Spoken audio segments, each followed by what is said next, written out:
ভগ্নাংশের কোন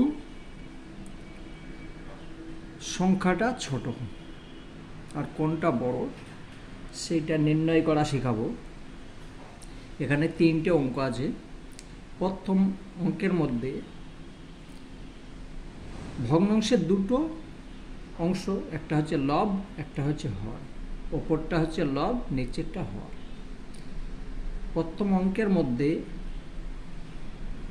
প্রত্যেকটি সংখ্যার লব এক, কিন্তু হর আলাদা।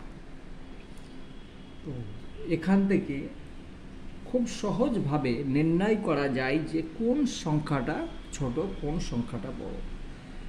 2 ভাগের 1 ভাগ, 3 ভাগের 1 ভাগ, 6 ভাগের 1 ভাগ, 7 ভাগের 1 ভাগ।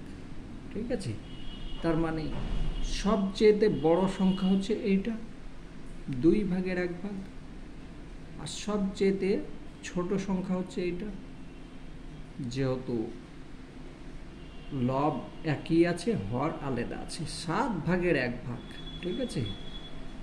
মানে 60 টাকার 1 টাকা। আর এইটা হচ্ছে যে 2 টাকার 1 টাকা। তাহলে এই সংখ্যাটা বড়, এইটা ছোট। এটা খুব সহজভাবে বের করা যায়। ঠিক আছে? এইটা লব আলাদা আছে, হর একই আছে, এটাও বের করা সম্ভব। 5 ভাগের 2 ভাগ, 5 ভাগের 3 ভাগ, 5 ভাগের 1, 5 ভাগের 4। ঠিক আছে? তো এখানে যেরকম যেটা সংখ্যা সবচেয়ে হর ছোট সেইটাই হলো সবচেয়ে বড় সংখ্যা। কিন্তু এখানে হর সবচেয়ে, যেটা হর তো একই আছে, লব যার সবচেয়ে বড় সেই সংখ্যাটাই হচ্ছে বড় সংখ্যা। 5 ভাগের 4 ভাগ, এই সংখ্যাটা সবচেয়ে বড়, আর এই সংখ্যাটা হচ্ছে সবচেয়ে ছোট। ঠিক আছে? যেটার লব সবচেয়ে বড় সেই সংখ্যাটাই হচ্ছে বড় সংখ্যা, আর যেটা ছোট সেটা ছোট। ঠিক আছে? যেটা লব আলাদা আলাদা আছে, দেখো হর একই আছে। এগুলো নির্ণয় করা খুব সহজ। এখন এই রকম যদি আসে, এটা তো আলাদা আছে, প্রত্যেকটা সংখ্যাই আলাদা আছে, তাহলে কি করবে? একটা নিয়ম শিখিয়ে দিচ্ছি। যেরকম এই তিনটে সংখ্যার লসাগু করে নেবে। তিনটে সংখ্যার লসাগু কত হচ্ছে? 3, 9 আর 18 লসাগু হচ্ছে 18 হবে, 18ই হবে। তাহলে প্রথমে এটা লিখলাম 3 সমান 1 লিখলাম, 3 লিখলাম, গুণ চিহ্ন দিলাম, গুণ চিহ্ন দিলাম। আমাকে এখানে 18 নিয়ে আসতে হবে, 18 নিয়ে আসতে হবে। তাহলে আমি যদি 6 দিয়ে গুণ করি, 6 দিয়ে, এটাকেও 6 দিয়ে গুণ করলাম, এটাকেও 6 দিয়ে গুণ করলাম, তাহলে এখানে আসছে 6, 18। ঠিক আছে? 2 নাম্বার 9 সমান,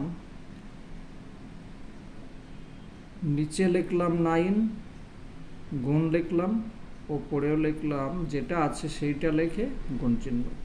এমন সংখ্যা দেবো যে 18 আসবে, যেহেতু লসাগু 18 করেছি। তাহলে 2 লিখলাম, এটা 2 লিখলাম। লবের সঙ্গে যে সংখ্যা গুণ করছি, হরের সঙ্গেও সেই সংখ্যাই গুণ করছি, মানের কোনো পরিবর্তন হচ্ছে না। সমান 4 আর 18। এটা এবার করি। 5, 18 সমান 5 18, এখানে গুণ, এখানে গুণ, এখানে 1 দিয়ে গুণ করলাম, এটা 1 দিয়ে গুণ করলাম, তাহলে হচ্ছে 5 18। এবার দেখো প্রত্যেকটা হর একই হয়ে গেছে, লব আলাদা আছে, এটাকে বলে সমহর বিশিষ্ট করা। এখান থেকে এবার নির্ণয় করা যায়, যেরকম এইটা নির্ণয় করলাম, যে সংখ্যা লব বড় সেই সংখ্যাটাই হচ্ছে বড়। এর মধ্যে প্রত্যেকটা যেহেতু হর একই আছে, লব আলাদা হয়ে গিয়েছে, তাহলে যে সংখ্যাটা সবচেয়ে বড় আছে এই সংখ্যাটা হচ্ছে 6 আছে, 5 আছে, 4 আছে। এখান থেকে খুব সহজভাবে নির্ণয় করা যায় এই সংখ্যাটা হচ্ছে বড়। ঠিক আছে, এটা বড়, তারপরে হচ্ছে এটা, তারপরে এটা এখানে লিখে দিতে হবে। ঠিক আছে, এখানে এভাবে লিখতে হবে যে প্রথমে হচ্ছে এটা, আমি কোন সংখ্যাটা ছোট, তাহলে ছোট প্রথমে হচ্ছে এটা ছোট, তারপরে এটা, তারপরে এটা, তাহলে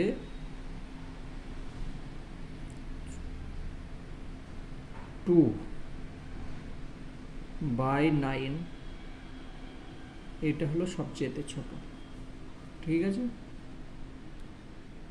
তারপরে এটা, তারপরে এটা। ঠিক আছে, এখানে লিখে নেবে ছোট বড় হয়ে যাবে। তো 3টে নিয়ম যদি এরকম থাকে সহজভাবে বোঝাবে, এরকম যদি থাকে সহজভাবে বোঝাবে, আর এরকম যদি থাকে তাহলে এই নিয়মে করবে। বাচ্চাদের জন্য এইটা, যখন তোমরা বড় হয়ে যাবে তখন আবার আলাদা শর্টকাট, এত ভাবতে গেলে হবে না, একদম শর্টকাট করতে হবে। ঠিক আছে।